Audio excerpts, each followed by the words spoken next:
Okay, today I'm gonna talk about the question if we should prioritize only the best players in children's sports, or when we should do it, or if we should not do it. So, this is a very discussed theme in Norway. In Norway, we think it's important that as much children as possible play a sport or at least do something organized or do something active.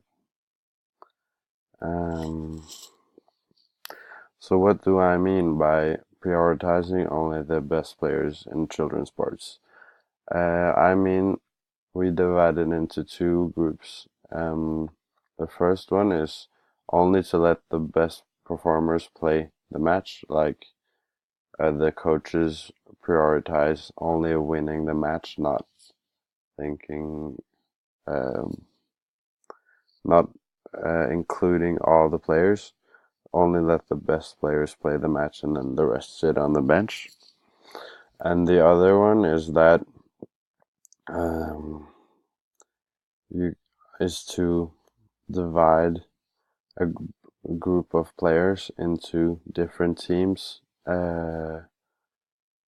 by level. For example, when I was younger, I played for Asker, and when um, when I turned 12, they turned Asker into three different teams. One, the first team, and then the second team, and then the third team. And it was by level. So that's a different kind of, you know. And what do we do in Norway? In Norway, we are not allowed to give any players more attention and opportunities than other before the age of 12. When I turned 12, as I said, I went to Asker 2, like the second best team in Asker. And first we had half a year with all the players, and then the coaches picked out the best players and the worst players, and then they made three different teams. Uh, in Norway, some people want to do this earlier because they think that then we would be better at, for example, football. But others think it's healthy that a lot of people get to play as much as, like, everybody gets to play the same amount, and that more people be that more people play soccer or football. And I forgot to say that Asker and, like, the best team, they get a lot more opportunities and they get better coaches and they get better because of they have better coaches and better opportunities. So not necessarily because of their natural talent. And in foraging countries, I didn't find anything about this topic because I think this is kind of like a Norwegian thing to, like, this discussion is typical Norwegian, and there was no discussion, and I think that, and especially in other countries, they only play for winning the match and they choose the best players to play. Uh, but what are the advantages of doing this? The advantages are um, that the players that are chosen to kind of like be on the best team and always play the matches, they get better opportunities and they become better and they get better coaches and they play with each other, and then if the best players play together, they will get better, and then the team will get really good and they can win a lot of trophies. And this site called Fotballtrønen says that there was this coach that says that um, he thinks it's good to let the best players play because then if the best players always have to pass to the really bad players, and then they maybe lose their motivation and quit soccer. But that's just his opinion. The disadvantages are that only a few get the opportunity, and then the rest kind of like only play for fun, and then they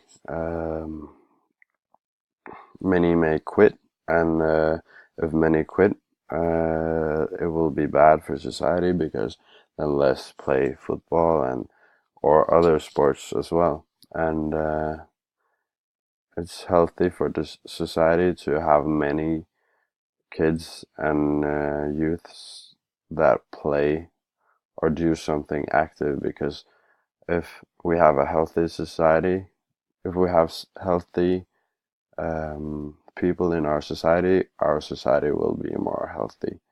And uh, forskning.no says that the worst thing to do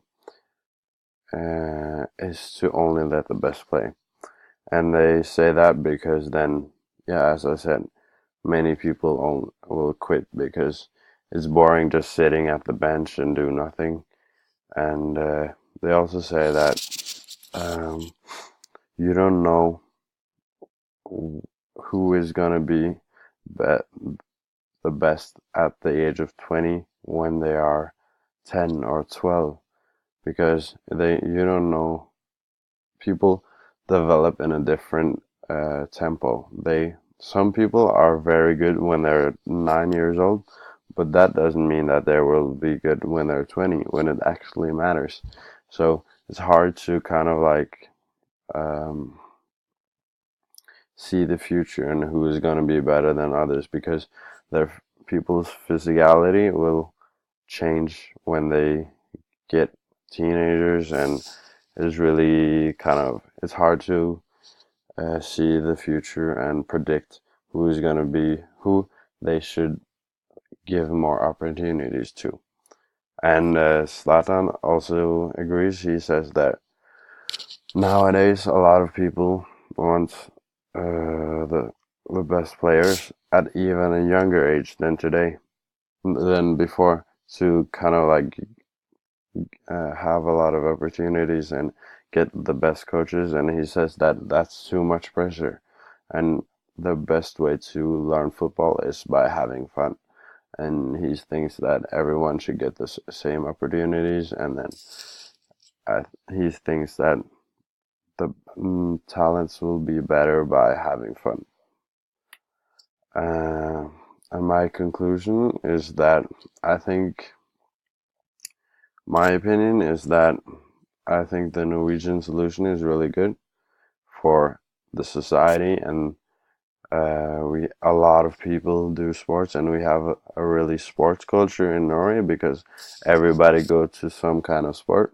And um, but I also think that when we divide into different teams, like myself, I think that the the um, the leaders of my club, they said that the people in Asker 2 and 3, they will get the chance on Asker 1 after like a year or so, but we never got the chance to show that we were good enough. So only the ones that were good at the age of 12 got the opportunity to be really good, because they trained 2 or 3 times more a week than the rest of us. So I think we should rotate more and let more people play football and get the best coaches, and we should give more opportunities to everyone, even after we start